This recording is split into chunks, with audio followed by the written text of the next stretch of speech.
Where's he going with this shit? Oh no, you belong to somebody new. 'Cause tonight you belong to me. I'm from One West headquarters. Follow my captain's orders. Live in the land of pain and torture. No straw, but they want they mortar. Tell Trump, fuck borders. P.S. Prepare for slaughter. Never take they sons and daughters. Never give them alls in return. Niggas never wanna learn. Till they laying in the urn. Babylon, Babylon, Babylon. You gots to burn. Even if I gotta go with it. So fuck it, is you with it? Niggas never feel froggy, they just wanna rip it. If I see a bad bitch, then I gotta rip it. Your lip looking like the Red Sea when I split it. Tell me why that flow so vicious. Every time he switches, beat a nigga ass like mama did with switches. You niggas looking real, real gay. Where all the bitches? I mean, where all the sisters? Better stay away from witches. That's a brouhaha. Love me as she brew, yeah. White people, he brew now. If you didn't know, then you do now. You belong to me. Yeah. Alright. This nigga's bonkers. From the same city as the Knickerbockers. Name ring bells from here to Yonkers. Or Nicaragua. You niggas too thirsty, you need some agua. I ain't talking Fina. When they kill my dog, I ain't hear shit from Peter. These niggas talk Kent, but they really mean FEMA. Captain cut his eye, got more stripes than Adidas. If you ain't a bad bitch, then get the fuck off my penis. 1-2 step with a meat tree drip. Keep my circle tighter than my meat tree is. If I don't fuck with you, you a piece of shit. When I dip, you dip, we dip, we dip. This the type of shit that I sing to my bitch. No 6ix9ine, we don't sing no snitch. Gotta love that bass. Social distance, I love my space. Tell Karen, get the fuck out my face. We ain't never switching up on our race. You belong to me. It's you, baby. One more time. Gotta love that bass. Social distance, I love my space. Tell Karen, get the fuck out my face. We ain't never switching up on our race. 'Cause you belong to me. One more time for the ladies in the back, hey. Oh no, you belong to somebody new. But tonight, you belong to me.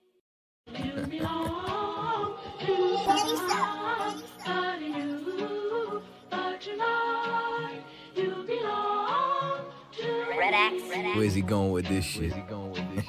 Oh no, you belong to somebody new. 'Cause tonight you belong to me.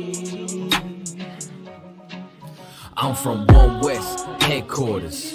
Follow my captain's orders. Live in the land of pain and torture. No straw, but they want they mortar. Tell Trump, fuck borders. P.S. Prepare for slaughter. Never take they sons and daughters. Never give them alls in return. Niggas never wanna learn. Till they laying in the urn. Babylon, Babylon, Babylon. You gots to burn. Even if I gotta go with it. So fuck it, is you with it? Niggas never feel froggy, they just wanna rip it. If I see a bad bitch, then I gotta rip it. Your lip looking like the Red Sea when I split it. Tell me why that flow so vicious. Every time he switches, beat a nigga ass like mama did with switches. You niggas looking real, real gay. Where all the bitches? I mean, where all the sisters? Better stay away from witches. That's a brouhaha. Love me as she brew, yeah. White people, he brew now. If you didn't know, then you do now. You belong to me. Yeah. Alright. This nigga's bonkers. From the same city as the Knickerbockers. Name ring bells from here to Yonkers. Or Nicaragua. You niggas too thirsty, you need some agua. I ain't talking Fina. When they kill my dog, I ain't hear shit from Peter. These niggas talk Kent, but they really mean FEMA. Captain cut his eye, got more stripes than Adidas. If you ain't a bad bitch, then get the fuck off my penis. 1-2 step with a meat tree drip. Keep my circle tighter than my meat tree is. If I don't fuck with you, you a piece of shit. When I dip, you dip, we dip, we dip. This the type of shit that I sing to my bitch. No 6ix9ine, we don't sing no snitch.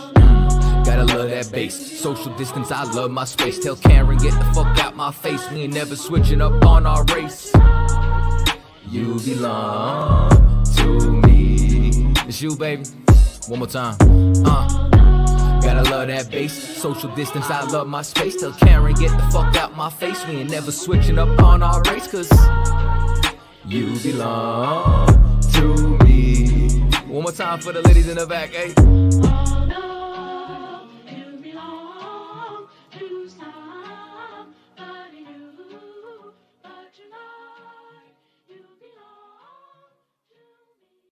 You belong to somebody new, but tonight you belong to me. Where's he going with this shit? Oh no, you belong to somebody new. Cause tonight you belong to me. I'm from One West headquarters. Follow my captain's orders. Live in the land of pain and torture. No straw, but they want their mortar. Tell Trump, fuck borders. P.S. Prepare for slaughter. Never take their sons and daughters. Never give them alls in return. Niggas never wanna learn. Till they laying in the urn. Babylon, Babylon, Babylon. You got to burn. Even if I gotta go with it. So fuck it, is you with it? Niggas never feel froggy, they just wanna rip it. If I see a bad bitch, then I gotta rip it. Your lip looking like the Red Sea when I split it. Tell me why that flow so vicious. Every time he switches, beat a nigga ass like mama did with switches. You niggas looking real, real gay. Where are the bitches? I mean, where are the sisters? Better stay away from witches. That's a brouhaha. Love me as she brew, ya. White people, he brew now. If you didn't know, then you do now. You belong to me. Yeah. Alright. This nigga's bonkers. From the same city as the Knickerbockers. Name ring bells from here to Yonkers. Or Nicaragua. You niggas too thirsty, you need some agua. I ain't talking Fina. When they kill my dog, I ain't hear shit from Peter. These niggas talk Kent, but they really mean FEMA. Haven't cut this, I got more stripes than Adidas. If you ain't a bad bitch, then get the fuck off my penis. 1-2 step with a meat tree drip. Keep my circle tighter than my meat tree is. If I don't fuck with you, you a piece of shit. When I dip, you dip, we dip, we dip. This the type of shit that I sing to my bitch. No 6ix9ine, we don't sing no snitch. Gotta love that bass. Social distance, I love my space. Tell Karen, get the fuck out my face. We ain't never switching up on our race. You belong to me. It's you, baby. One more time. Gotta love that bass. Social distance, I love my space. Tell Karen, get the fuck out my face. We ain't never switching up on our race. Cause you belong to me. One more time for the ladies in the back, eh? Oh no, you belong to somebody new, but tonight you belong to me. You belong to somebody.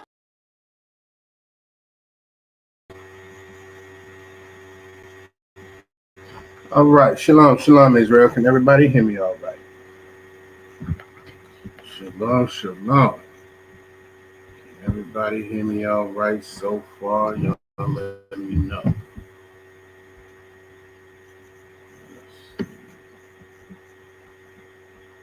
All right.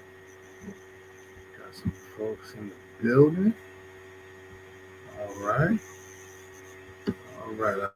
I believe that can be heard. Most High in Christ. We are the Israelite School and Universal Practical Knowledge, started out of 1 West 125th Street, Harlem, New York. And we are not affiliated with any other Israelite group or any so-called Christian organization. All right. Tonight is our Monday night class, our history class. All right. Before we get started, I want to give a courtesy salute to the brothers. Shalom, Yahweh Bashem, Yahweh Shabbat and to the sisters, Shalom, Yahweh Shema Alatan, Bahashem Yahweh Shai. All right, the water for y'all. I see the ones and the one west and the cons. Most High in Christ. There is a buzz. I'm hearing there is a buzz. All right. There's a comment that there is a buzz. Does anybody else hear that buzz? Let's see.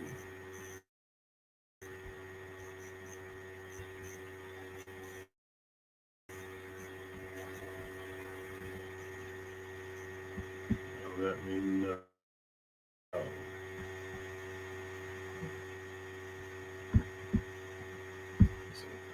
Okay, all right. We got several cons. All right, no, so y'all give me 1 second.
All right, Shalom. Let me see. Is that better? I'm hoping that is better. Hopefully you no longer hear that buzz. All right, if I can get a 1, if we're good to go, or 2 if y'all still here.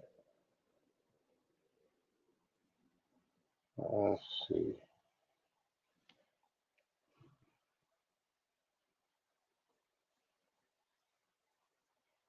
Okay, we got some 1s. We got some cons. I think that con means we're good to go. All right. Most High Christ. The water. The water. Appreciate y'all. All right. All right. All right. What? So, Lucky, I'm not sure what we talking about. So, Lucky, let me do this roll call real quick so I can get to obviously Raj's comment. Well, good night. So, Lucky, all right. We got obviously Elijah Mouth in the building. Yeah, how about Shimmy? I was shopping like a thought, sir. All right. Let's see. Got my brother, obviously Yaga in the building. How about Shimmy? I was shopping like a thought. Super Kazaki is in the building. Good to see you, brother. How about Shimmy? I was shopping like a thought. All right. Let's see. Got my rib, Sister Rai in the building. How was Shemada? Thought about Shimmy? How was Shy? Got Sister Kenyessa in the building. All right. How about Salaki? How was Shemada? Thought about Shimmy? How was Shy, sis? Sister Deanna is also in the building. How was Shemada? Thought about Shimmy? How was Shy? All right. Let's see. Obviously, Yagadar's rib is in the building. Shalom. Yahweh Shemala thought about Shimmy How was Shy. Sister Nazama Nah is in the building. Shalom. Yahweh Shemala thought about Shimmy How was Shy, sis.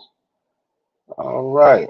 Well, make sure I get everybody I before I get some insight to what my Adawan is speaking of.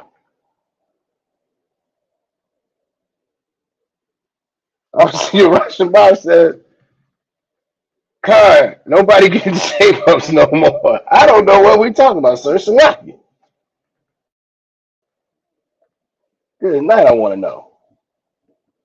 I mean, nobody's getting shape ups. Most high in Christ. That's definitely the case. Uh, that is definitely the case. All right. So tonight is the history class. All right. And as we do every class, we always talk about the importance of knowing our history, the importance of having a connection with our history. It's so easy to get disconnected. We say it all the time. Our people say it all the time. That's old and ain't got nothing to do with us. Oh, you got jokes like Most High Christ, sir. I couldn't hear it. I couldn't make the connection. I didn't know what it sounded like. It's like ain't no clippers going right now. You're absolutely right, sir. But yeah, it's always important to know our history, to have a connection with it, so we understand. We can have a perspective on why we are where we are as a nation. All right. You already know you are in these classes, you're in the school, you already have an understanding. You already have a clear understanding that we are in this captivity. We are in oppression right now. We are under this oppressor because our forefathers and foremothers um, broke the law, statutes, and commandments of the Most High. We as a nation did not follow the law, statutes, and commandments. And as a result of that, we were put into captivity. We are, and we remain in captivity right now for that same reason. All right. That's one of the reasons why it's so important to know our history so that to get out of this captivity. All right. As we often do, there is a precept.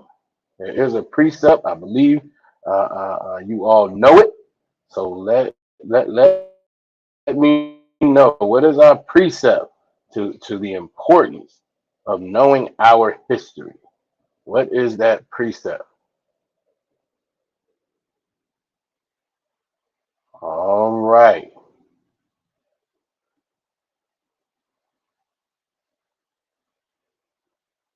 Got a couple of answers already. Most High in Christ.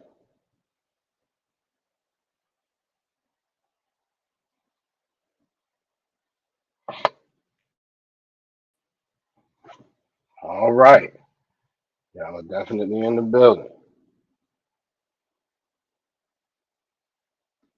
The sister Ayah at hand.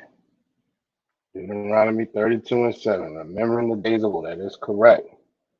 Sister Nazamana is also there. Deuteronomy 32 and 7. Sister Deanna is absolutely correct as well. Deuteronomy 32 and 7. All right, let's pull that up real quick.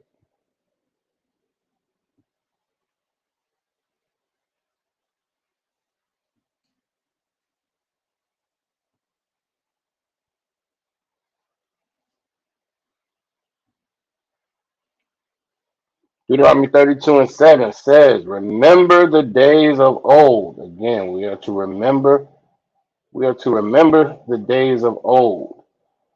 Remember the times past. Remember the things that our forefathers and foremothers went through. Remember the stories that we were told. Remember the things that happened. We are supposed to remember these things. Remember our practices, the things that we learned, the things that we learned that were good and bad. We're supposed to remember the things that we learned that were horrible. So we won't do those things again. We're supposed to remember those things. We're supposed to remember the things that were beneficial for us. We're supposed to remember how we're supposed to conduct ourselves. We're supposed to remember the law, statutes, and commandments. Those are things that we are to remember, and they come from the days of old, from the old so-called Old Testament. Those all are the things that we are supposed to be following and making sure that we are absolutely adhering to and remembering. All right, it says consider the years of many generations, and we went over this before. Consider means to understand.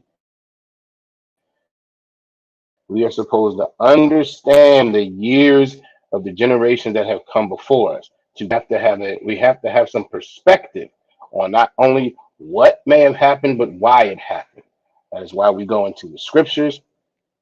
That's also why we cover our history, since the Bible.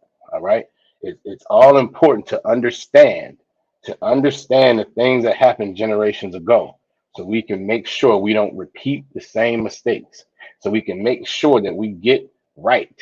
We can make sure that we get back to following the law, statutes, and commandments, because that's the main thing that took us out, that got us out of removed, that got the Most High to remove His protection from us. So that's why that's so important to understand the years of the generations that have passed, so we can learn from. Again, this becomes always important, because the father in the home, the father in the family, the father as a head, as a figure, as a leader, as a man that is in charge, is very, very important.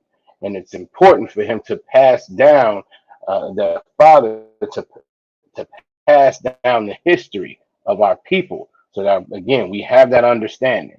And we all know, as a result of this captivity, and not following the law, statutes, and commandments, that our families on average are absolutely broken down and destroyed.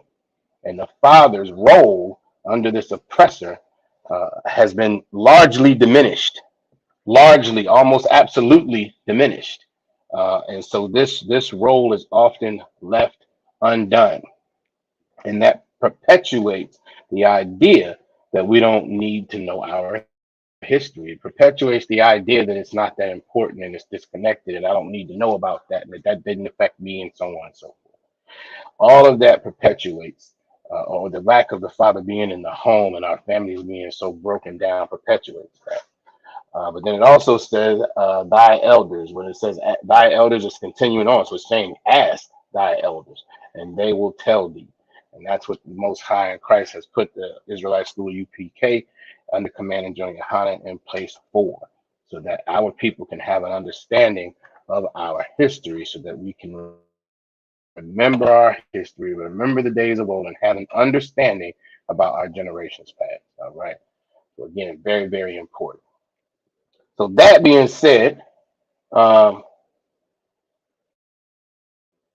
we're going to start with the idea, right? It's this so-called Black History Month, right? We haven't done this yet, and we're almost out of February. We haven't done this yet, so let's entertain this a little bit in a righteous way, right? So let's talk about inventions. Let's talk about inventions. Who can y'all who might have a couple of names? I don't, we don't need a ton of them, but who can tell me a couple of names and the inventors that absolutely do not get recognized? Who do not get recognized? We all know if anybody who came up in America's public school system, we know so-called Black history. You got about three paragraphs. You got about three strong paragraphs. You got slavery. You got let me see. You got slavery. You got the Civil War. No, you got slavery. You got segregation, and then you got there's some other stuff sprinkled in there. But those are the big three you're gonna cover almost every year. So let's see who might absolutely. Since Nazama hit one on the head already. Nail on the head. Thomas L. Jennings, dry cleaning and scouring. All right, absolutely right. That is definitely one of them. Who else? Who else has one? Now, here's what's going to be interesting. The fewer we know, the more it proves the point. As sad as that is. Good night. Sister I said the peanut butter guy. The peanut butter guy. Y'all, no sweat. No sweat. I believe you beat a George Washington Carver. I believe is who you're speaking of. The peanut butter guy. Absolutely. He had a million different inventions all around the peanut. Absolutely. Uh, Salaki, Alexander Miles. All right. The elevator. Absolutely. We're going to get into that as well. Actually, that was on my list for the night. Get that sister a hand. She's absolutely right. And four, as a sidebar, shameless plug, the YouTube channel, No Cowards, Virginia No Cowards Richmond, also has a series, The Form of All Things, where it talks about Black inventors. Make sure you all check that out. All right, like, share, subscribe, all that wonderful stuff. We're gonna get into a few of them tonight, but there's many more. There's many more on the channels. All right. So Rashomon says Dr. Shirley Jackson of fiber optics telecommunications. Absolutely.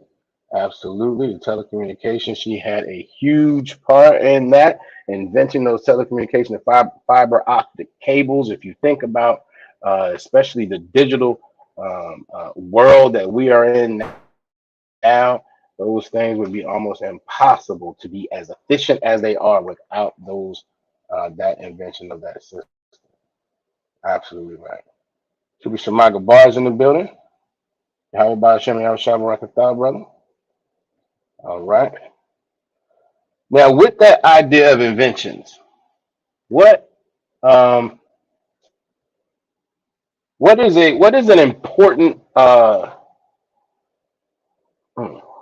what's an important piece, especially in this kingdom? What is an important piece of being an inventor? What is a piece of information that is extremely important to understand and know how it works? You've invented something. What's your next step? And that is extremely important as it relates to being an inventor. I'm looking for something very specific. Let's see who knows. Let's see who knows.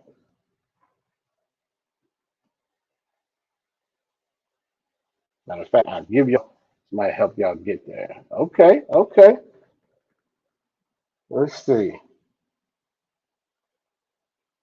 All right. All right, y'all are all on it. Most High in Christ. I'm seeing Rashaman says getting a trademark to get credit, a patent. Absolutely. Uh, Sister Kenyessa said a patent. Rib said the ownership, which is essentially the patent. Absolutely. Oh, she said later on a patent. Absolutely. Sister Nizamana says to have a patent so no one can steal it. All right, that is all correct. Now, Kanala'a, who knows what the patent actually does? Because you're all correct as far as what that being important. Who knows what the patent actually does effectively? Let's see.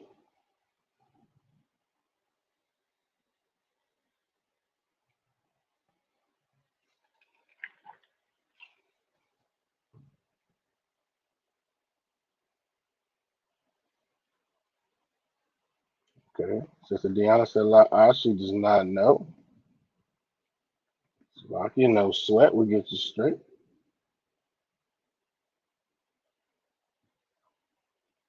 All right. Let's see.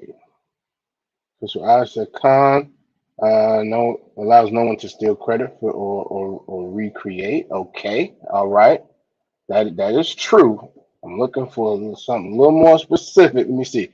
Obviously, Raj says it proved you invented it with the layout of your design. That is also true. That is true. Okay, give you the soul right. That is correct. Everything y'all are saying is accurate. So let's go back to obviously Raj's point. It proves you invented it with the layout of your design. All right. So, and matter of fact, Sister Aya also, she said, no one allows no one to steal, credit, or recreate.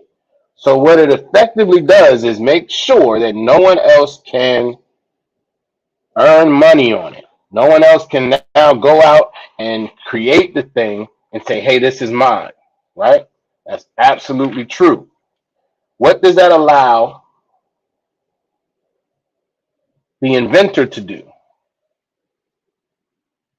Because what we talked about is what it prevents. What does it allow the inventor himself to do or herself to do? What does it provide? It gives an opportunity for something. Make sure we understand because it's very, very powerful. The idea that no one can steal it, sure, that's true. But what does it provide for the inventor?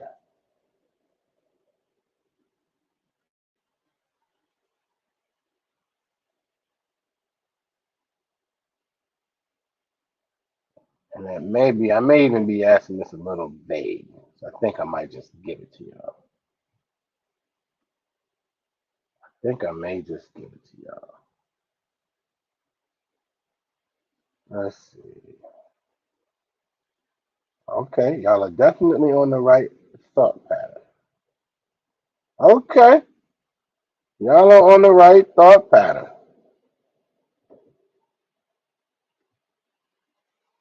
Sister Zamana says total financial gain. That is absolutely true. Sister Raya says similar to a poor man's patent. Authors or writers would mail items to themselves to show the authenticity. That is correct. Uh-oh. Salakia, y'all gonna have to give me a second. My contact just dropped. Clean out my eye. Salakia, y'all give me 1 second. Good night. I ain't got no depth perception. Everything just went like.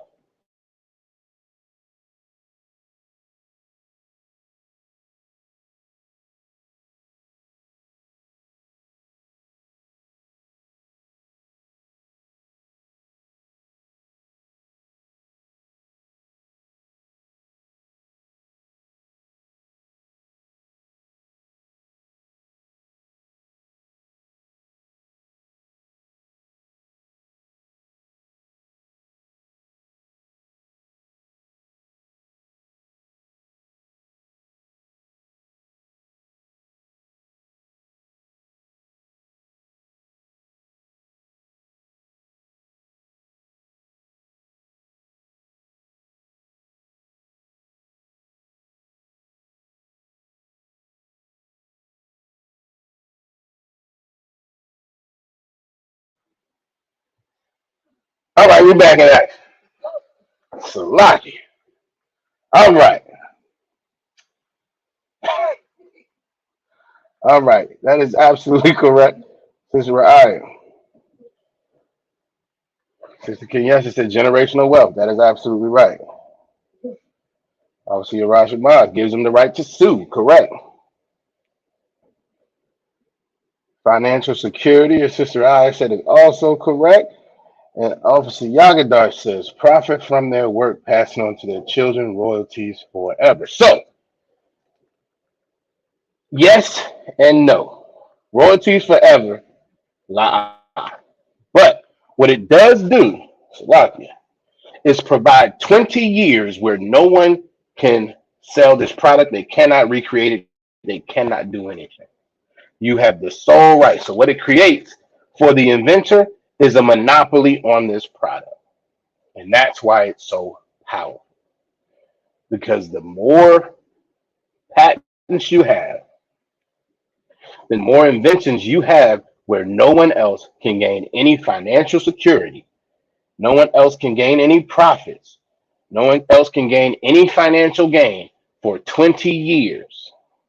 And it allows you to be the sole beneficiary of that invention. And it's not just what we have to remember too is it's not just on this macro scale, right? You can have small tweaks that if they're big enough, kind of one con, sir. You can have small changes to a thing that if they're big, if they're impactful enough, then it becomes important enough to have a patent. So what it allows you to do, a lot of individuals, and we're going to go over one of them. I think it's Jeff Bezos. He has, I want to say, he has something like his name is either directly or, well, no, solely or partially associated with something like over 150 patents. That is the government's way of creating, as much as they say, as much as this kingdom says a monopoly is illegal, it allows you to create one for a long period of time, right?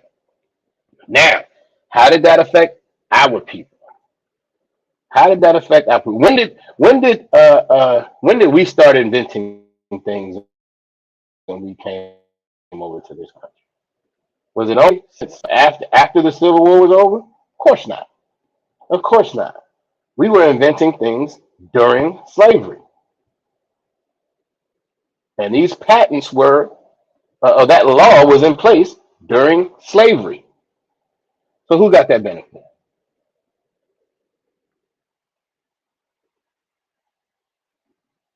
Your sister right hand. She's absolutely right. Slaves could not get patents because they were slaves. So who did get the patent? Of course, the owner. The slave owner got the patent. You could then again, this is you could as an oppressor, you could encourage the ingenuity of your captor or of your cap of those who you held captive, and not only were you already reaping benefit from the physical labor, you could then reap additional benefit from their intelligence.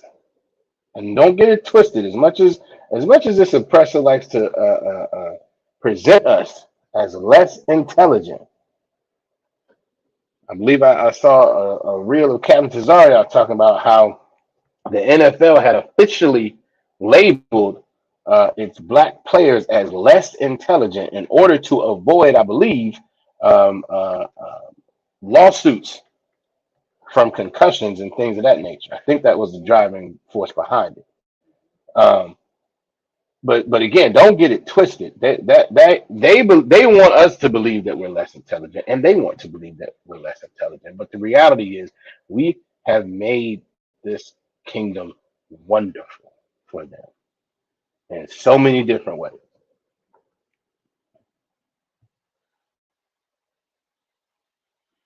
That's right. So the owner argues it's my slave, so it's my idea. Exactly. That's exactly what would happen. And you know what?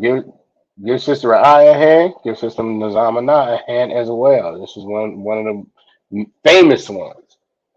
She says, like Nathan Green, he was an absolute. He was enslaved, but he taught Jack Daniels how to make the Jack Daniels recipe that you see in the store today. He taught him how to do it. He gave him the recipe. He gave him the process. He gave him everything. But at the time, that brother couldn't go out and get a patent. He couldn't go out and start a business. He couldn't do these things. We were in full captivity. There was no question about where we were at that point. And because of that, no problem. You have the oppressor reap the benefits. That is a great example. And in that case, it's also important to remember to note Jack Daniels was not the slave owner. Jack Daniels did not own Nathan Green. He worked for Nathan Green's owner. So even there, they get the benefit. They get the benefit of being associated with us. All right? But you are absolutely right. So,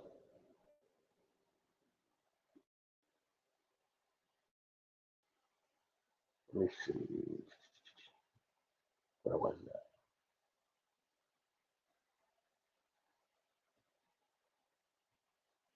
It's important to know these things though because they affect our generations. This is the same type of oppression, right? That we've always been in. The oppression that we're in now is the oppression that we've always been. And not wanting us to open up businesses, not wanting us to open up stores, making it difficult for us to have our own communities, making it difficult to have our own spaces because two reasons. One, they don't want to see us coming up, and two, they're just jealous. We're intelligent, we're very smart, and we do things wonderfully. And because of that, they get jealous and scared and all the rest of the descriptions that you can name, and then they want to tear things down. They want to make sure we are constantly under their foot. Because the reality is we don't need them. They need us. They absolutely need us. So let's look at some of these inventions real quick. I'm not going to go over too many of them.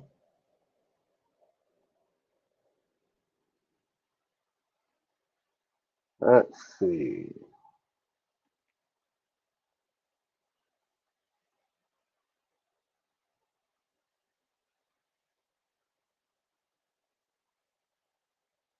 All right. Who's familiar with Richard Spikes? I may or may not be familiar with Richard Spikes. Let's see.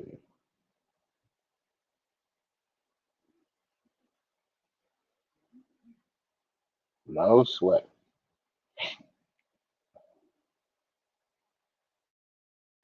All right. We all know what it is. Y'all may not be able to see that. Let me see. I don't make it look very large. Richard Spikes.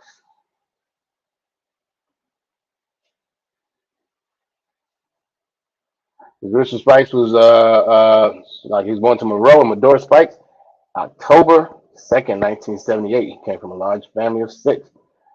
Said now here's what is so beautiful about again knowing our history. Says an 1880 census lists his birthplace as Texas, though in later years Spikes will report the locations actually being in Indian Territory, later state of Oklahoma. This is these subtle details. We have always known that our Native American brothers and sisters were actually our family. There was always relationships between when we were enslaved and our so-called Native American brothers. All right. This is just a small piece of that. And this brother right here was a straight. He was a brother after my own heart anyway. Slocky. Says in April 9th, 1907, while living in Bisbee, Arizona, he invented a beer tapper. All right, gives a patent number connected to a keg.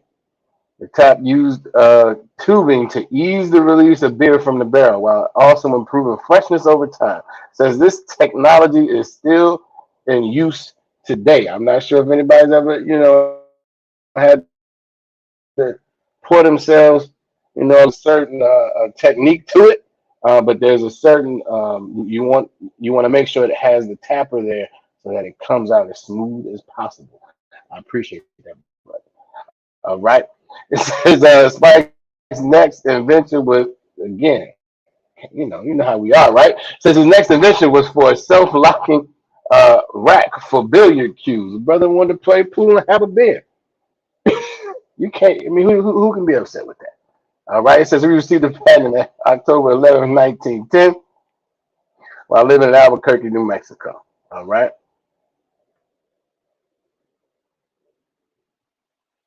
Says over the next 40 years, Spikes would patent at least 7 more items, including a brake testing machine in 1921, a pantograph for conveying electrical current through Charlie's wires in 1923, a combination milk bottle and opener in 1926, a device to obtain average samples and temperatures of tank liquids for the automobiles and industry in 1931. This brother was busy.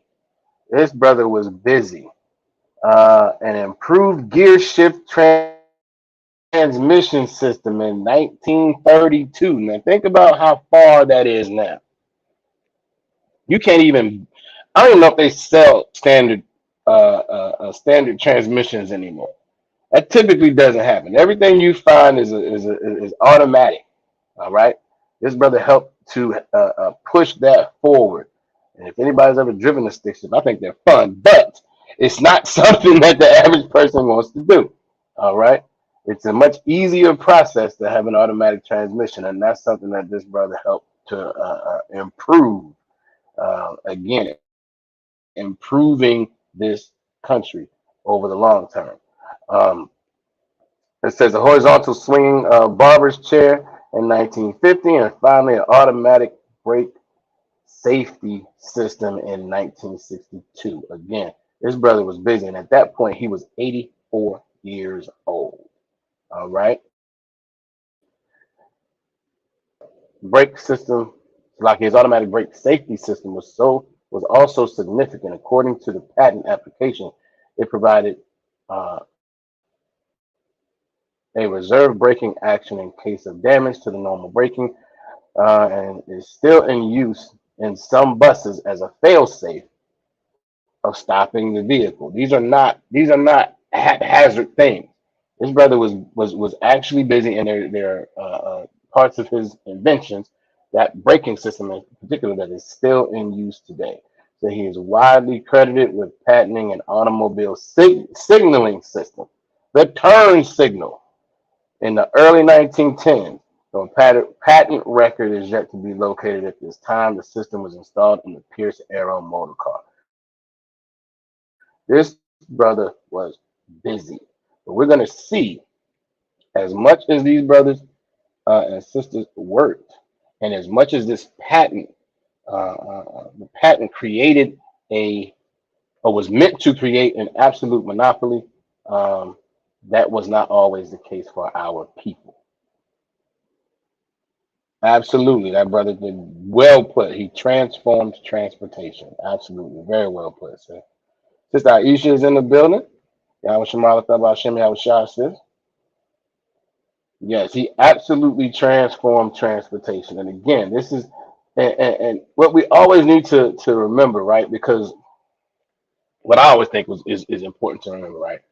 This oppressor likes to give credit and and then and then paint history as if that person is just so amazing because of this one thing.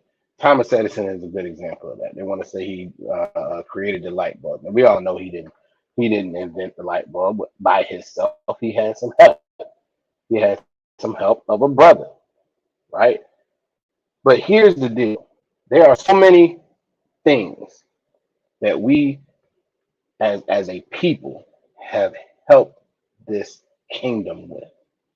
Even if it's not, well, you invented this thing, we improved upon it. We made it better. We said, okay, this is how this works now, but let me figure out a better way to do that. Thomas J. Marshall is another brother. He was another brother. And I tried to find one that I hadn't heard very often. I hadn't heard very often, so y'all, I'm hoping I'm sharing a little something different with y'all because there's so many of them that so many of our inventors that we are aware of, but there are others that we may have never heard of. So this brother is credited with improving design of the fire extinguisher. Again, we don't always have to invent everything, but we definitely improve on those things when we don't invent. All right. And again, and he got a patent issued in 1872. So he did did get it actually patented. It was that much of a change. All right. He invented a system to an oppressor. You start naming these, different people. What they like to say is, well, they didn't invent it. They just, they just modified it. They just improved on it. Blah blah blah blah blah. Well, according to their standards, it was enough to get a patent. That's all. That's all. And again, as we all always saying, give credit where it's due. And what should happen is you give credit to everything. What we should have been able to gain is the is the impact of that patent. But of course, we're going to see where that was also a challenge. Right. Sister Ryan said their preface continues to remove us exactly as if we never existed. Exactly. Exactly. They don't want to. They don't want to have those conversations. They want to. They'll talk up Thomas Edison and everything else, but they won't talk up all of our forefathers and foremothers that not just slavery, but our intellect, our ingenuity, which we continue to have. All right, we continue to have that, but this suppressor absolutely hates it. Slack. All right, it says he invented a system in which, now I gotta listen to this, a system in which the water is pumped through pipes in buildings to individual sprinkler heads. Who knew that? I did not know that that there was a brother who spearheaded the sprinkler systems.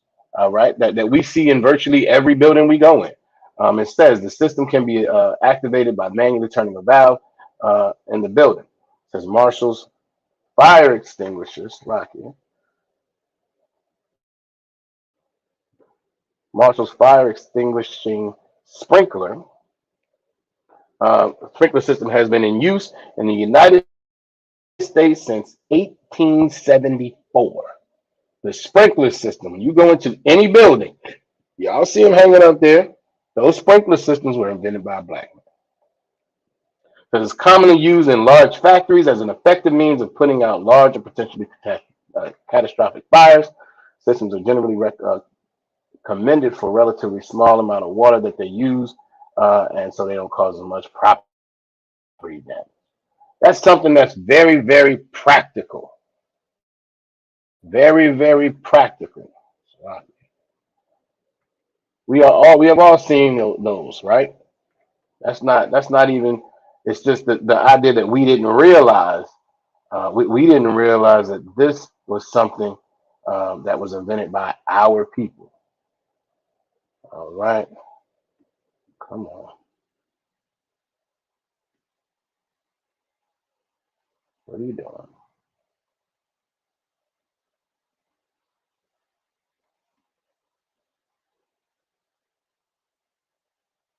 Shalaki, give me 1 second because this is not clearing up the way I want it to.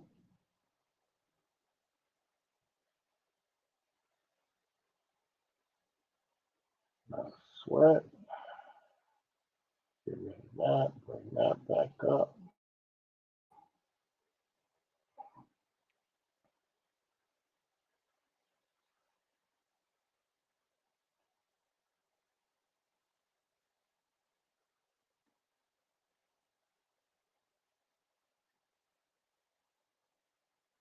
All right. There it is. Frederick McKinley Jones. Frederick McKinley Jones.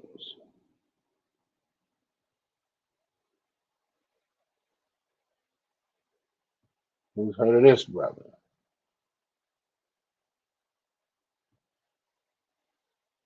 This right says it diminishes the propaganda that we are dumb. Exactly. Exactly. It absolutely diminishes that when we understand again who our people are and what our people have actually done, because it's so much past, there's so much more than slavery. And don't get it wrong, slavery benefited this country in ways that will probably could never be fully calculated. Because slavery, our slavery in this country benefited the world, just directly from what they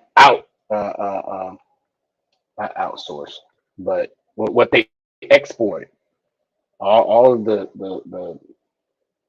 cotton and the sugar and all of these things that they exported off of our backs benefited the world.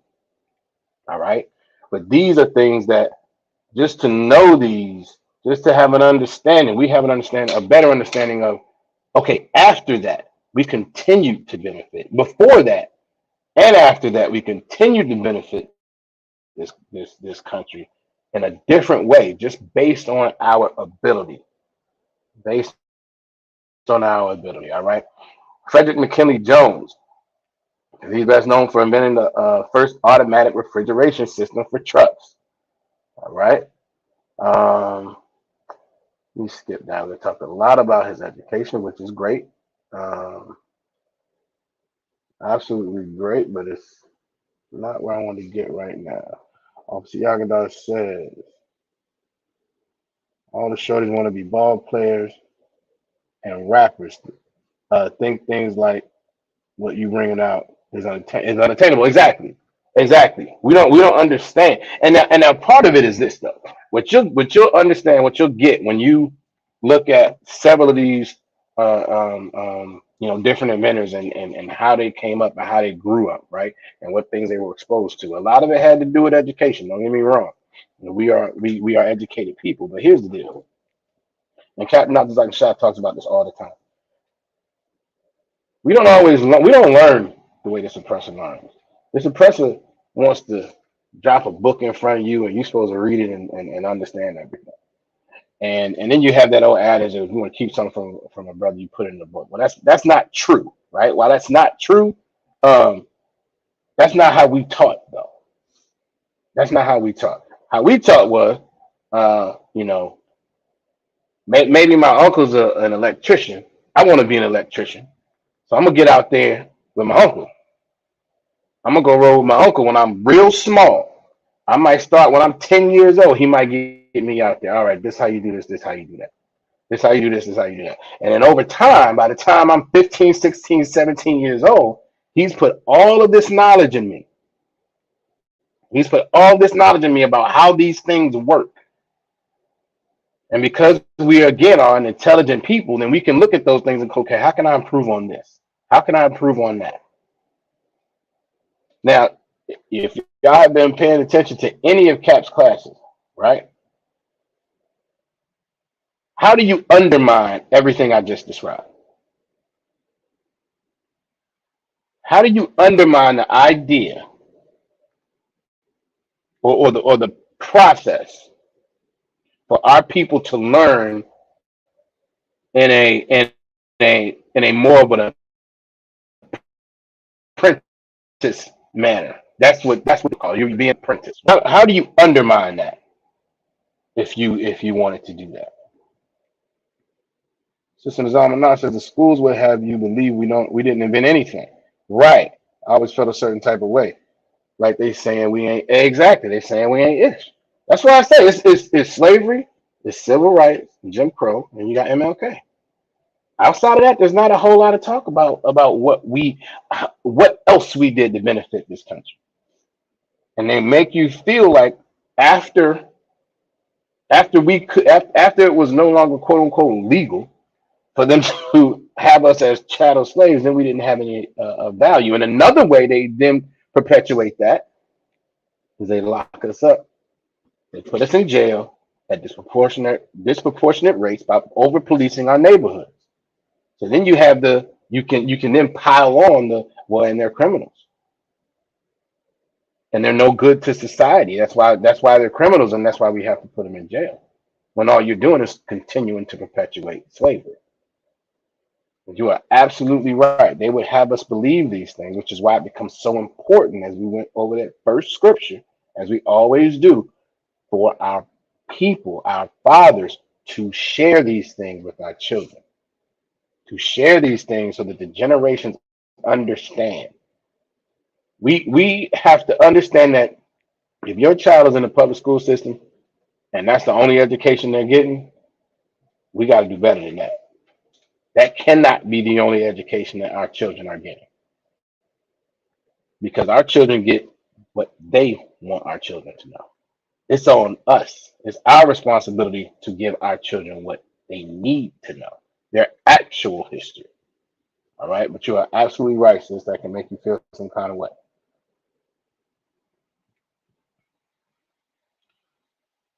Sister Ryan says, ignore the past and honor who we really are. That's absolutely true. That's what we need to do. That's what we need to do. So I don't see anybody chiming in on, right. This is how you undermine that natural apprenticeship that we have, right?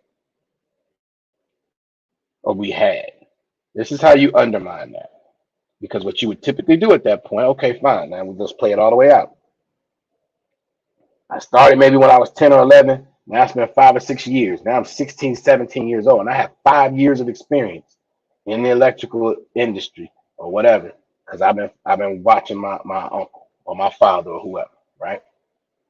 So now I might know more than I definitely know more than somebody who may decided they were going to wait until they were 16 or 17 to get into it. Somebody might be 18 or 19 or 20. Now they decide they want to get into it. Well, I'm more experienced than that. And this was our culture. We taught. We're gonna read some other folks. They were big. I think it was his brother. He was big into mechanics, and he started to learn. Now, I believe he was also educated formally, but again, we did hands-on learning. All right. This is how you undermine that. Once you see this community starting to come up and do well, and they're teaching each other, and they're doing all these wonderful things, and they don't need any outside assistance and help, because that's how our communities grew. You pass laws. You pass a law that says if you don't have this certification from the government, from your local government or wherever, then it's illegal for you to do electricity. It's illegal for you to do electrical work. If you don't have a certification, it's illegal for you to do automotive work. If you don't have a certification, it's illegal for you to do carpentry work. So now you still have to go back to the oppressor. At the time, we had great intelligence. We didn't necessarily have, we hadn't maybe fully mastered the literary part of this oppressor's terrible language that we speak now. It makes no sense. We didn't necessarily have that part down packed. So now you got to go and try to get a certification when you've been doing this for 5, 6, 7, 10 years, or who knows how long. That's how you undermine. And then at that point, now we can't do it. Now I have to shut down my business. Now maybe my business is getting harassed because they know I don't have the documentation. Now they know I've done every piece of electrical work in this town and nobody has had a problem. But because of that, well, this law was passed. Now you can't operate. These are the things that happen to our people, and this is why these type of structured, again, is systematic. This is another reason why they don't want to talk too much about what else we brought to the table. All right, let me go back to this brother.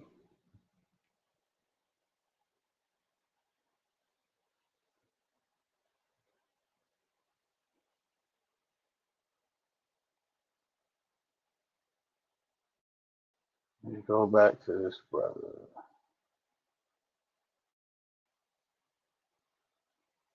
Let me see. All right, so then World War One, he was a sergeant in the U.S. Army, served in France as an electrician. While serving, he rewired his camp for electricity, telephone, and telegraph service. But to make ends meet, he often aided local. This is after he got out of the military. He often aided local doctors by driving them around for house calls during the winter season. When navigation through the snow proved difficult, Jones attached skis to the undercarriage of an old airplane body and attached an airplane propeller to the motor. He was soon whisking doctors around town at high speeds in his new snow machine. This is how inventive and the ingenuity that our people have. Because when one of the doctors he worked for complained that he had to wait for patients to come into his office for x-ray exams, Jones created a portable x-ray machine that could be taken to the patient. Says unfortunately, like many of his inventions, Jones never thought to apply or patent. He watched helplessly as other men made fortunes off their versions of the same device. Impervious, Jones began new projects, including radio transmitter, personal radio sets, and eventually motion picture devices. So here's what this is so powerful in a very very short description. Because again, just like how do you undermine the apprentice process? You pass laws. You think about who's familiar with y'all might have heard of Gullah Island, I believe it's in South Carolina. I'm sure somebody's familiar with that. Gullah Island in South Carolina. Kind of like y'all let me know who's familiar with that.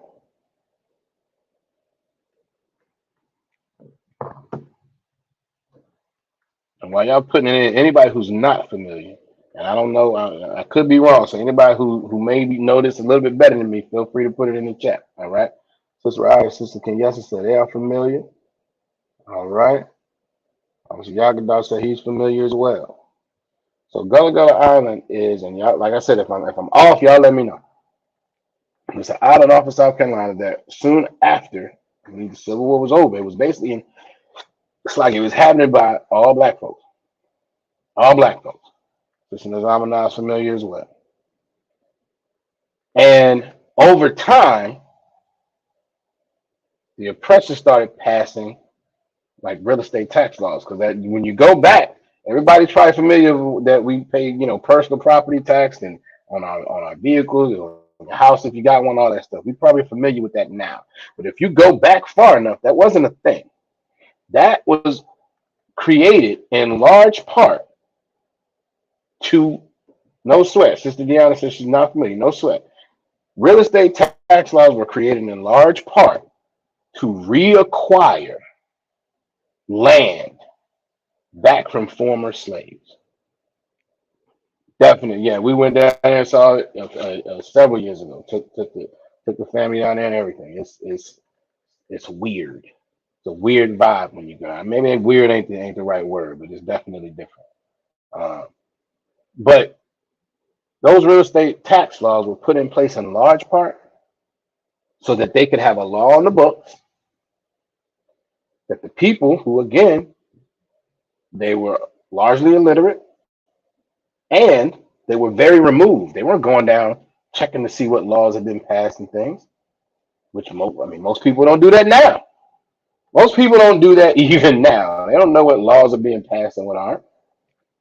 So they pass these laws, personal property tax, don't say nothing to them. And then what happens? Well, taxes go past there. And who knows, who's familiar with what you can do if property taxes are past due? And it doesn't matter what the property is. This is a law virtually in every county and every state. If your taxes go past due long enough, what can they do? What can the local government do when your taxes on your property are past due? Take ownership, yes, but give me something a little more specific. Take possession. Y'all are right, but they yes and no. I just want to be very clear because what's not gonna happen is the government gonna come and say we need the keys. Like they're not gonna do that. They wouldn't evict you, they wouldn't do that. So it's not exactly take possession. All right. All right. Sister Kenyasa said they can take it and it becomes theirs. Okay, you're close you're closer to where I'm trying to go. What they can do, they wouldn't take possession of it, they'll sell it though. They'll sell it. So I mean, it's kind of like they're taking possession, but they never physically take possession. So what'll happen is, and what happened to these people, they can't put a lien on your account. You're absolutely right. That's the first step that they do. That's the first step they do, sis. And if that lien sits there long enough, then they have a tax sale. And what happens is somebody will show up to your house, and this is what happened to these folks. They showed up on their land and say, "Now this is mine. I just paid the taxes on it." And those people said, you can imagine what their thoughts were. What do you mean you paid taxes on? What taxes are you talking about? Oh, you didn't know? Yeah, there was taxes. You owe taxes on this. And I just went and paid them, and now this is mine. They do things in steps. Very, very, they're the most subtle beasts of the field. They are a danger to this planet, which is why Scripture said, I'm paraphrasing, that when the wicked are in power, the people mourn. This is why you have a lot of people, especially other countries and stuff, they're like, no, you can't own nothing in America. You never own anything in America. Because here there's property taxes. You never really own it. You never really own your house because the government, if you don't pay them taxes, hey, just give it to somebody else. Pennies on the dollar. Pennies on the dollar. But that's the same type of thing that affected our people, affected this brother for not even realizing, not thinking about that I should go file a patent. I should go file a patent so I can get the benefit of this. Nobody else can use it. To be candid with you, I don't know what the hell a patent did until about a year ago. I just knew you needed one. I didn't really understand why. I didn't understand the implications of it. I didn't understand the benefit of it. I just knew you were supposed to go get one. Who's familiar with a fidget spinner? Y'all remember those? Y'all remember fidget spinner? Y'all look up the lady who invented that, because that wasn't that long ago. What was that? A couple years ago? Maybe 4 or 5 years ago. Those things were so popular. This lady, from my understanding, she invented it at home, started selling them, never got a patent, and then you saw them everywhere. You saw them everywhere. Right, therapeutic for ADHD, and yeah, if you had look, see, y'all said he had about 10 of them exactly. You could find them everywhere once them things got popular. I had seven myself. The lady who invented it at home, started selling it, never got a patent, lost all of that money. All of that money. And this is the same thing that happened to our people because we just don't know. And this oppressor is so crafty. They're not going to explain to you, hey, this is a great invention. You should get a patent, and this is what it can do. But we're going to see. Let's keep going because it's bigger than just the patent. All of this is systematic. All of this is oppression.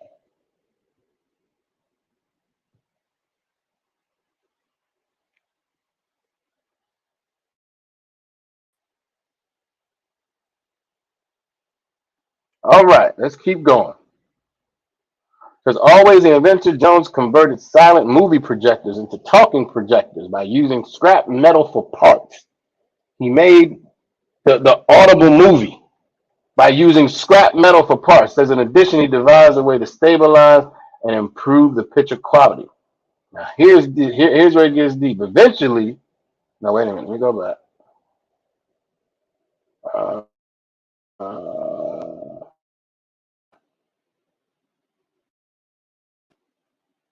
Eventually, he helped. I don't know if it was his brother or not. I don't think it was a brother. Matter of fact, he and the person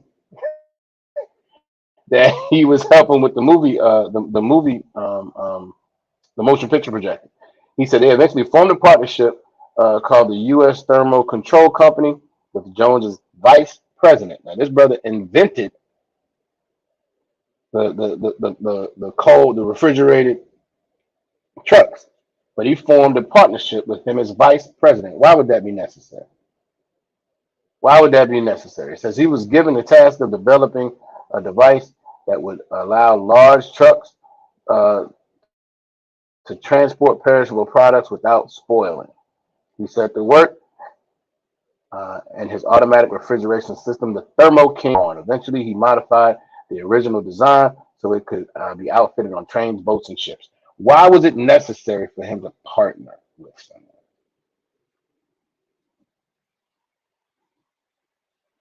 Why would that? Why might that have been necessary?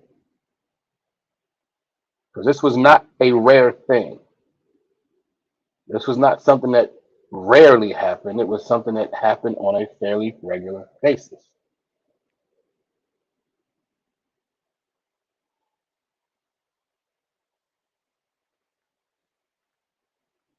Who wants to give it a shot? Why would it have been important for this brother who invented this thing to partner with someone else as vice president?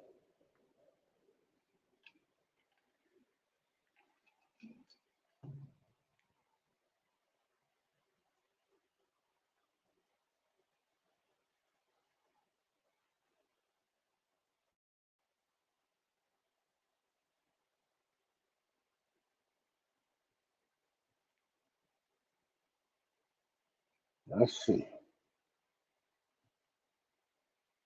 So he couldn't own it legally, needed a double. Okay, he could own it. He could own it. He could own it. His brother, think about it. Well, we'll get into it. He could own it. That was not it. All right. The cost to have something patented. Okay, I get where you're going. All right, because that was a piece that we haven't gotten into yet, but not quite. All right. Says he wasn't able to get a patent or even look at for the invention with the one of others. All right, not quite. Let's see.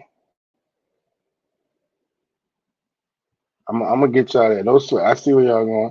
Let me see. He wouldn't be able to get the patent alone or without the oppressor. Not no. They were giving out patents at that point. Oppressors wouldn't have it destroyed. Okay. At this point, you could get a patent. I want to say they were giving them out like it was just easy, but you could get one, right? So y'all walk with me for a second. I'm a black man. It's the 1930s and 40s, right? I got this great invention that can help out. Now you talking about a refrigerated truck. Let's keep reading. Matter of fact, I wanna give y'all the second piece of how powerful this was. All right. So we can talk about, as the sister said uh, earlier, the other brother transformed transportation, right? I want y'all to think about what this brother did.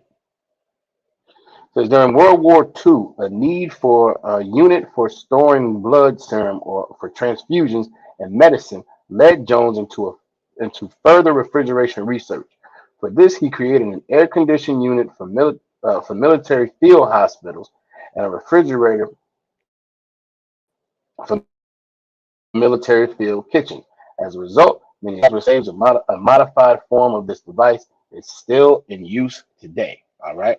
So think about how much this brother affected. They were talking about, okay, you're talking about a refrigerated truck. You could transport produce. You're having a huge impact on trade, the grocery industry, whatever you want to call it. But he is affecting how things move across the country, right? He has that's the power of this invention. And then in World War II, they had a need. So he's affecting the military and how many lives they can save. But he's a black man. How easy is it going to be for him to get the contracts, have the connections, get into the spaces that he needs to actually get to do business? Is that going to be an easy thing for him at this point?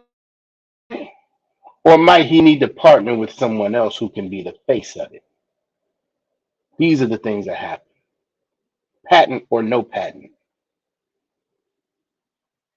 We got to understand it. Before the patent, these things were stolen, sure. Right. Complexion protection. Exactly. The complexion for the connections is another way to say it. Exactly.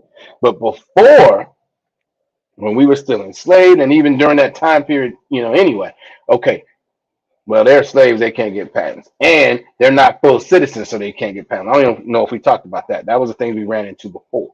So then after, fine, we might give you a patent. What you gonna do with it? What are you gonna do with it?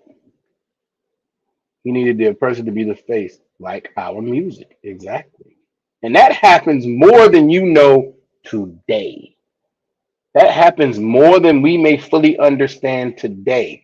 You may have a business. We don't know. I mean, you think about it. You don't know who owns any business you're going to. I don't care if it's a franchise, a McDonald's, a Popeyes, Applebee's. I don't care where it is. You don't really know who owns these mom and pop shops. You don't really know who owns them. I've heard of more than one situation, and you all may have heard of some as well, where a brother might be the owner. You'll never know it. You'll never know it. That brother may not even come into the location. But he got an oppressor up there, and everybody perceives this to be owned by the oppressor. So like, that is something that I've heard happening now. That's not something that's 40, 50, 60, 70 years ago. I've heard of that happening now. Petersburg is a predominantly black city, and I've heard of that happening in Petersburg. Where you might see a business and you think it's a person owns it. Nah, brother own that, but that's not the perception that always works, even now.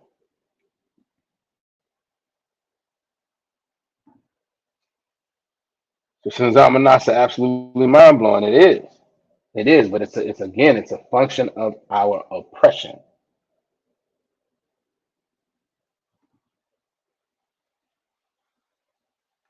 Since Amanasa Salakia, they stole a whole nation, so yes, they steal everything. Absolutely, they steal everything,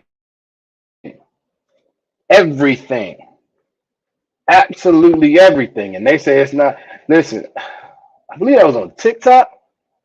Obviously, Yagadar with that oppressor said, I think that was on one of our videos where he was like, it's not stealing, it's called conquering. As if that's okay. As if that's okay. You came and conquered the people, took over the entire land, kicked them out, put them on reservations, brought us over here as slaves. And then fast forward 400 years, you want to say everything's fine, and that's old stuff. It's absolutely horrible as they continue to oppress us, as they continue to oppress our people. But that sister's absolutely right. It is everything. Right. No remorse whatsoever. None. None. You have to be the most bloodthirsty bastard, Salakia, to be the descendant of these so-called founding fathers. And I don't mean the direct descendant, like you directly related to them, but no, but all of y'all descendants of of y'all's founding fathers. I don't know how wicked and evil you have to be to understand what that history is. Have the people that you oppress speak on it and address it as if like it's so flippant, like it's nothing. And as the sister said earlier, when you went to school in America's public school system, you'll get that same feeling, as if it's nothing, as if we went through 400 or 500 years of oppression, government sanctioned oppression, and now all of a sudden, well, it's fine. It's no big deal now. We said we're sorry. We let y'all eat it at these restaurants and stuff. So y'all should relax now. And it's like if I could sidebar, I saw an article. I should have printed it. I should have got it ready for class. Brothers, it was a brother that I guess he had sat in and done sit-ins and all that good stuff. He said first time he sat down to get something to eat at one of them oppressive restaurants, it was the worst meal he ever had. So all the brother could think was, "Damn, I went through all that for this, huh?" Right, right. And now they have convinced our people that it's better off to be with them than to be with each other. We are so destroyed, and we have no idea. Attempting to be next to and get the love of this oppressor, we have no idea how destroyed we absolutely are. Listen, Azamana said, and we out here scraping to get by and still trying to take what we have. The double, right. Scraping to get by when then they still take everything from us. They still want to appropriate our culture and say it's American. No, it's not. They want to be us so bad, they love us so bad, they hate us at the same time. These devils is heartless and it shows whenever they speak or comment. We are the ones that give them a pass. Right. We take away their shame. Exactly. Exactly. We give them a pass. We take away their shame. We battle more in the UPK. We battle more with other people, with our people, Salaki, with our people defending the oppressor, oftentimes than we do with the oppressors. We battle more with, oh, y'all are a hate group. Y'all so mean. Why y'all so angry? Why y'all so aggressive? As if our oppression has been polite. Like I don't understand. Every time I hear that, I don't understand it. I don't understand why people expect anybody. No, let me rephrase that. I don't know why anybody would expect an oppressed people the way we are to not be aggressive with how we respond. Scripture said, "Oppression maketh a wise man mad." Why should I not? How would you have me to respond? But that comes from being destroyed. It comes from not having a free thinking mind. You take them Arabs across the water. Matter of fact, you take the Arabs. You take the Jewish man. You take the oppressor here. Nobody takes oppression well except the slave. A slave takes oppression well. A slave swallows it and accepts it and says it's okay. A slave finds reasons to rationalize why his brother or sister is being destroyed and it's their fault. These are the nations that are free and have free minds. You know what they do? Don't touch my people. That's their attitude.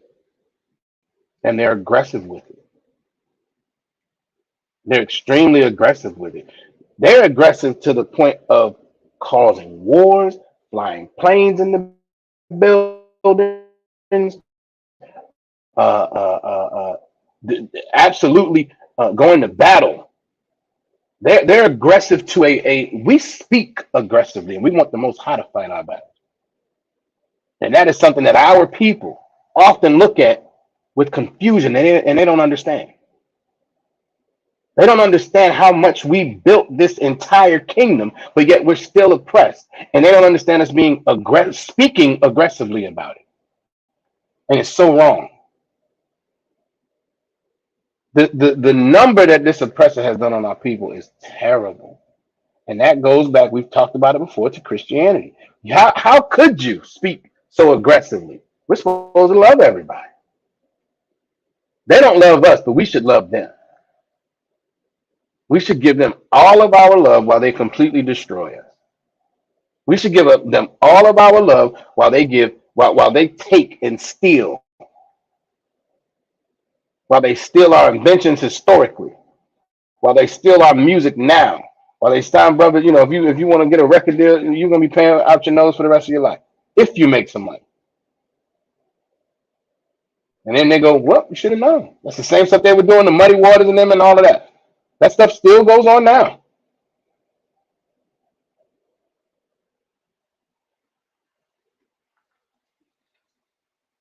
So I give it to them unapologetic. Salagi. I know that's right.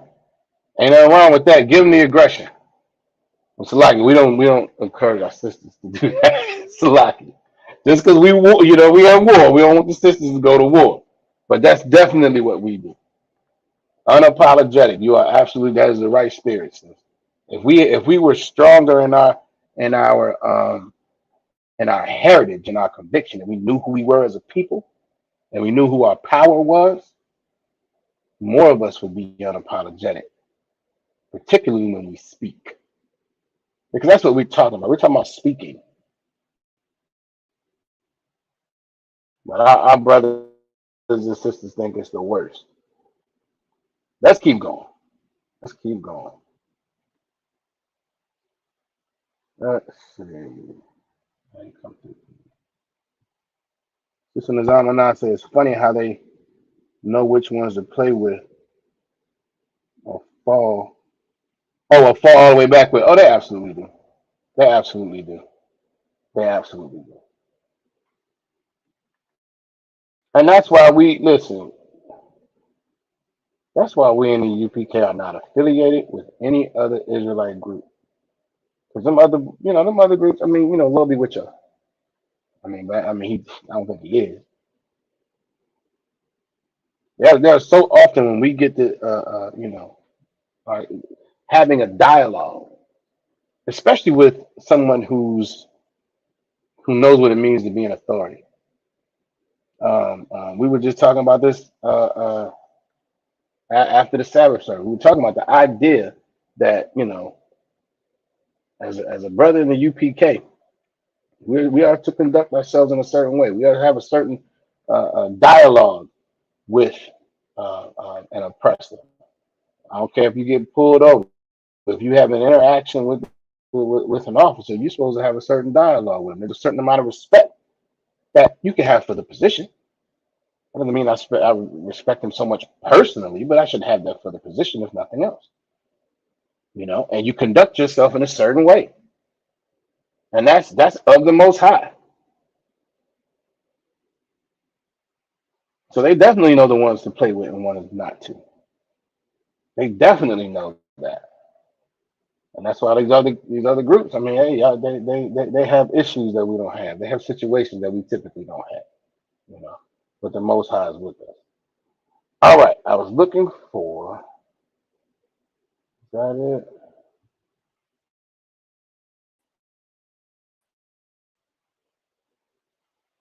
I think this is it. Yes. All right, one more article I want to get to. I'm pretty sure you're not going to get. Oh, wait a minute, that's not it. Where my article at? What?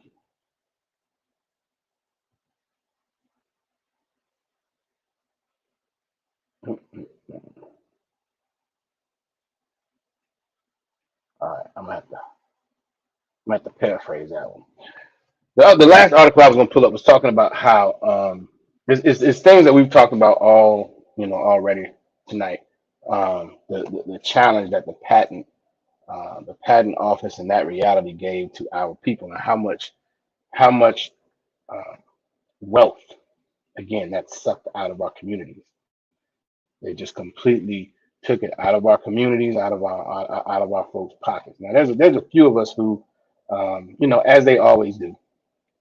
There's a few of us who were allowed to build some wealth off of it. Um, but it's something that was again strategic from the jump, strategic for people. Uh, it's already super beneficial to the inventor, right? I mean, the idea. I mean, if you really think about it, some people might even say it's unfair for it to be. When I realized it was 20 years, that's what shocked me. I get the idea, that you should reap the benefits of your invention for a minute. It shocked me that it was 20 years. I don't know if anybody else, but I felt like, man, that's a long time. Um, so one might even view that as unfair off tops. But then to prevent a people who have so much ingenuity, who bring you so much benefit just by their presence here. We bring so much benefit and we continue to do so. Like the idea that they benefit again off of us, off of our labor as slaves, that's one thing. That's one thing. The idea, though, that you benefit or they benefit from us just because we're here. They benefit just because of our ingenuity, our intelligence, the things we invent. And then they took it a step further and said, now give it to me so I can benefit financially from it. You can't have that either. The article went more and more into that. Um, has anybody ever heard of Ellen Eglin? I believe is how you pronounce it, sister. Ellen Eglin.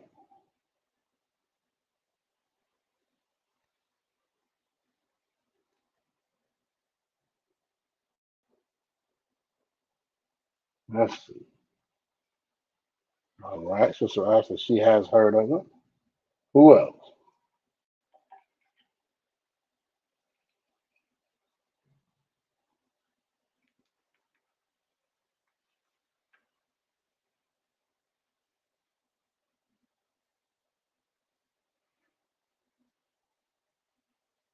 Ellen Eglin. All right, for the second time, I'll just tell you. Ellen Eglin, uh, this is Zamanabi on it. It's a lot. I think I might have got witness Nizam and I did not know. Good night. Most I cry. Sister I knows well. No sweat.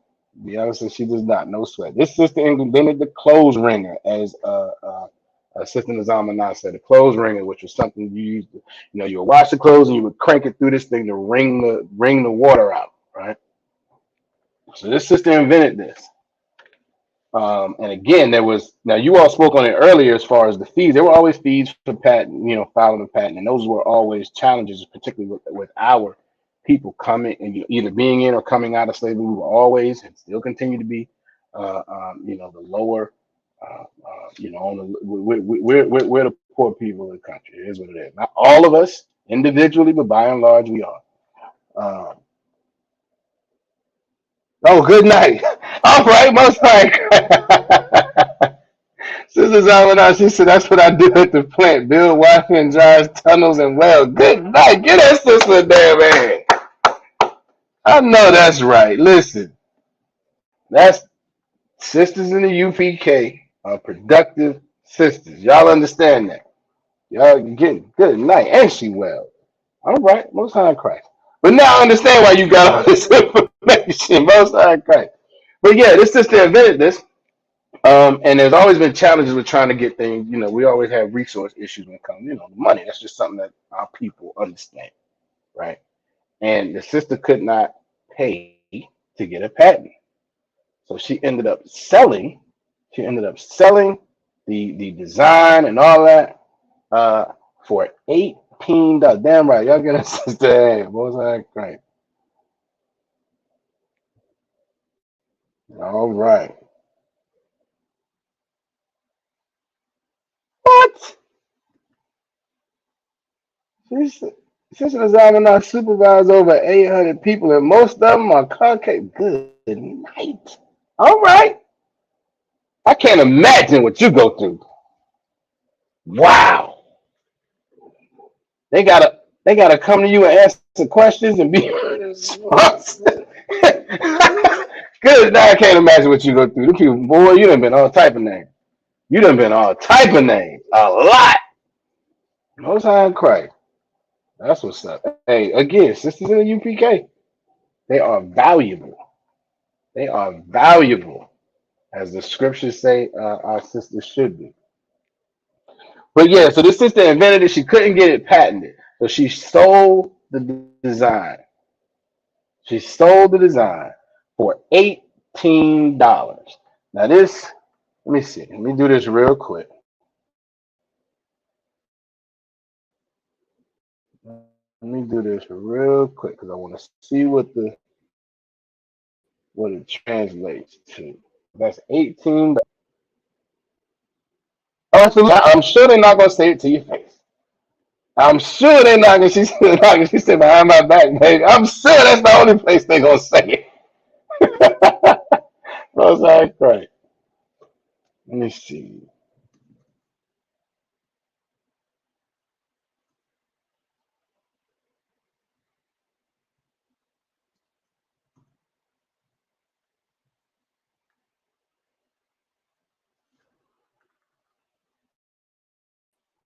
Hopefully this will come up. Yeah, the sister sold her patent or sold her invention for $18. Now I want y'all to think about this. How much?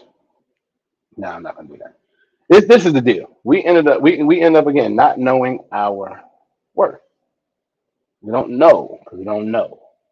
So $1 in 1888 is the equivalent of $32.46 today. My sister had a complete invention.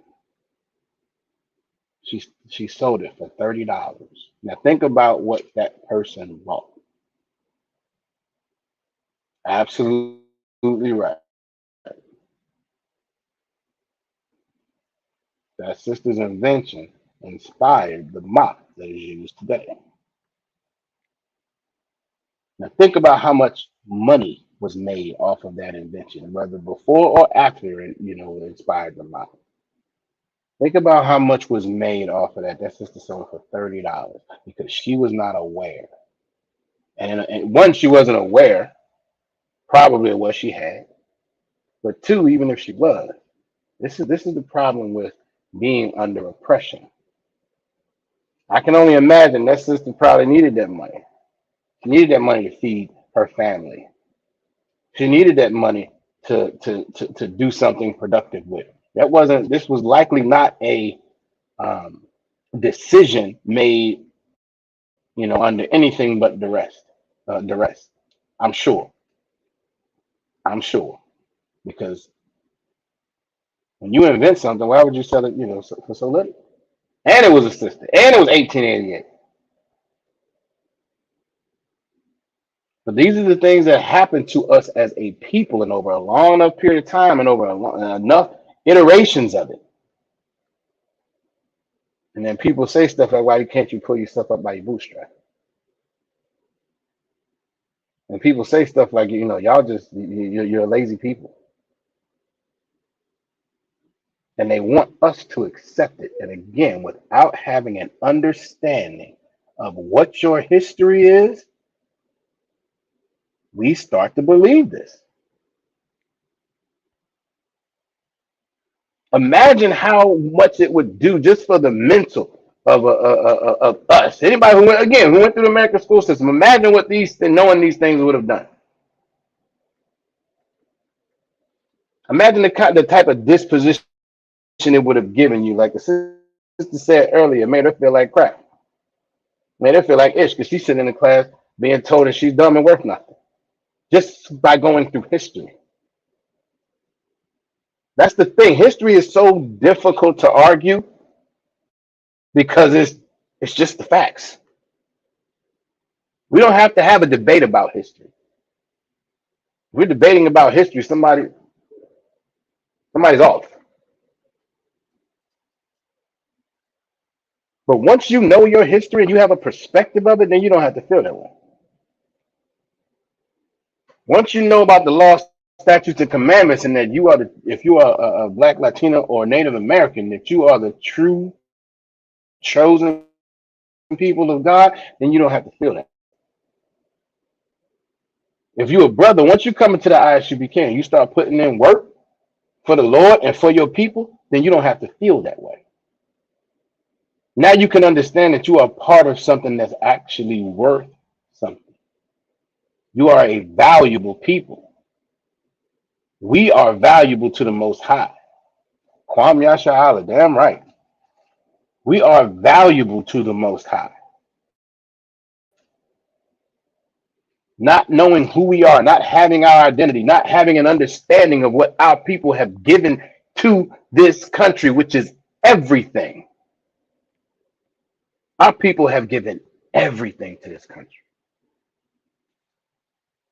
Every war that this country's been in, our people go. Most often, we're the first ones. There's been so many times where we've been used as pawns, Civil War being one of them. We've been used as pawns to get this country out of a jam. Civil War being one of them. I think it was World War II, or was it World War One, where the Native American brothers figured out the codes, so they could actually help America spy on the enemy.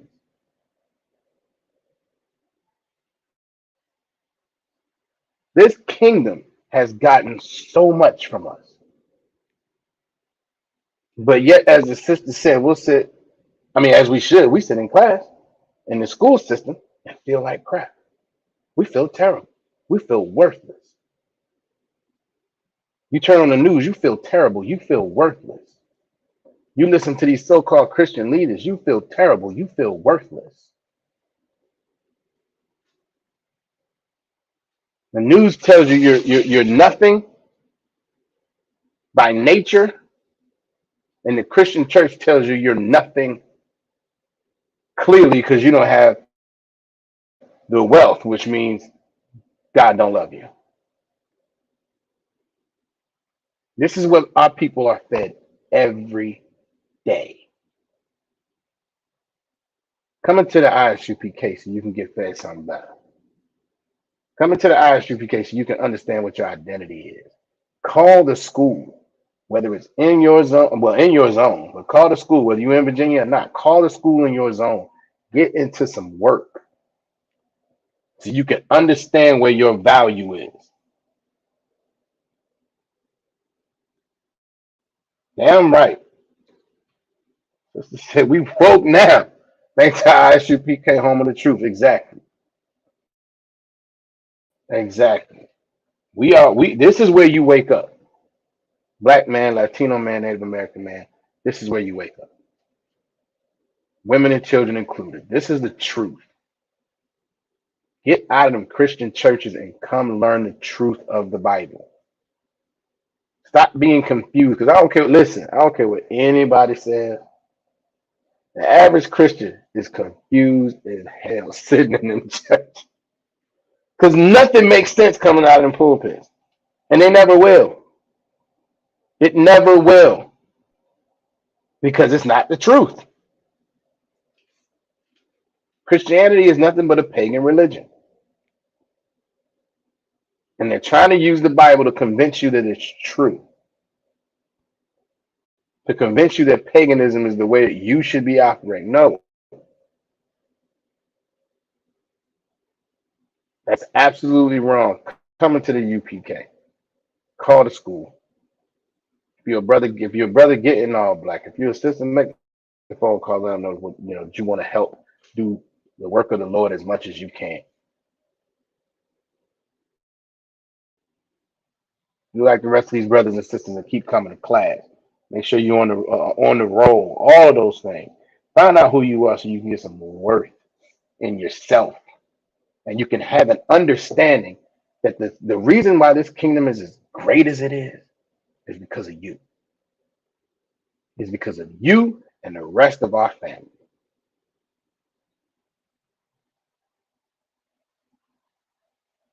Damn right. Sister Mazama said, the water to everyone. I used to always feel lost. Now I'm home. Damn right. Most High in Christ. Kwame Ashala. All right, with that, We're gonna get into the security announcements real quick.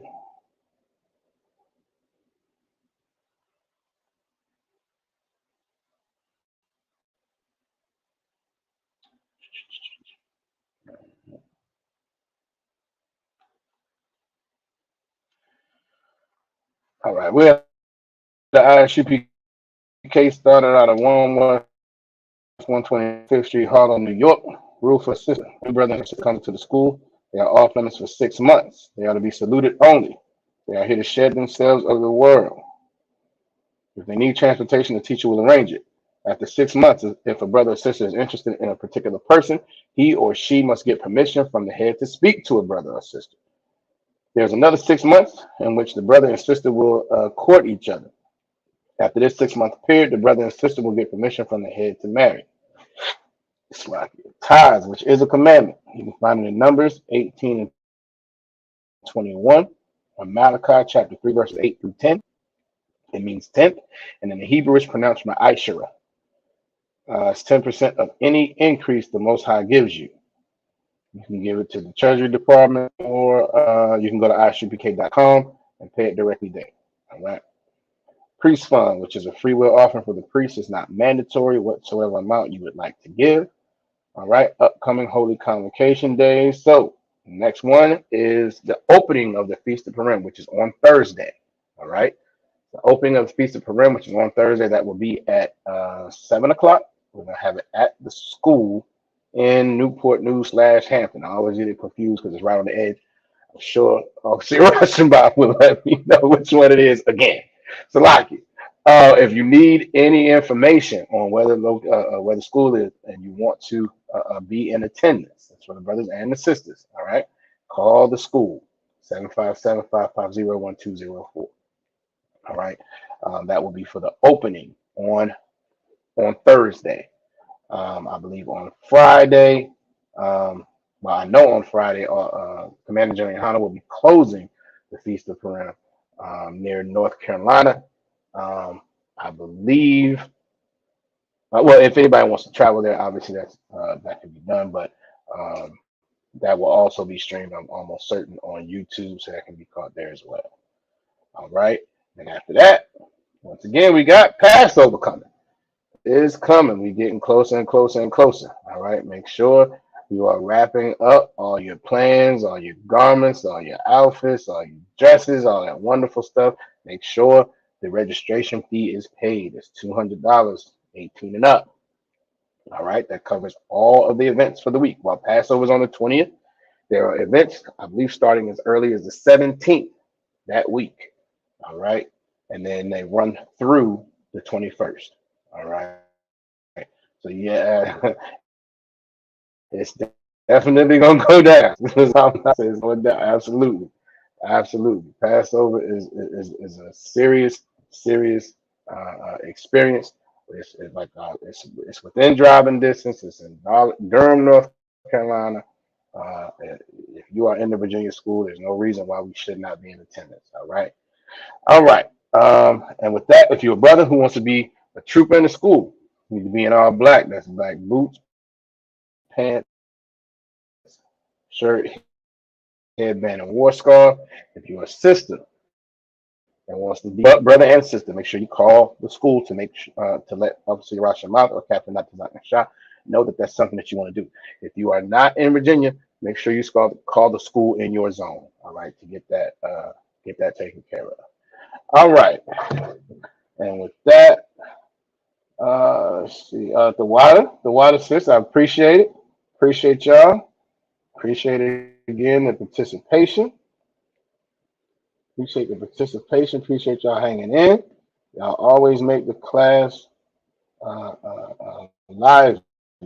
Absolutely. The water, I appreciate it. I appreciate it. Definitely. Sister Iris says she can't wait to see, so like, you can't wait to see everyone.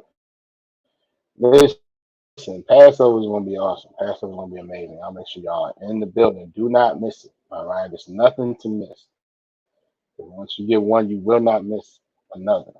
So lucky. All right. All right. And with that, we give a courtesy salute to the brothers. Shalom, Yahweh Bashem, Yahweh Shabbarakatham. And to the sisters, Yahweh Shema Alathan, by Hashem Yahweh Shah. All right. Shalom, Israel.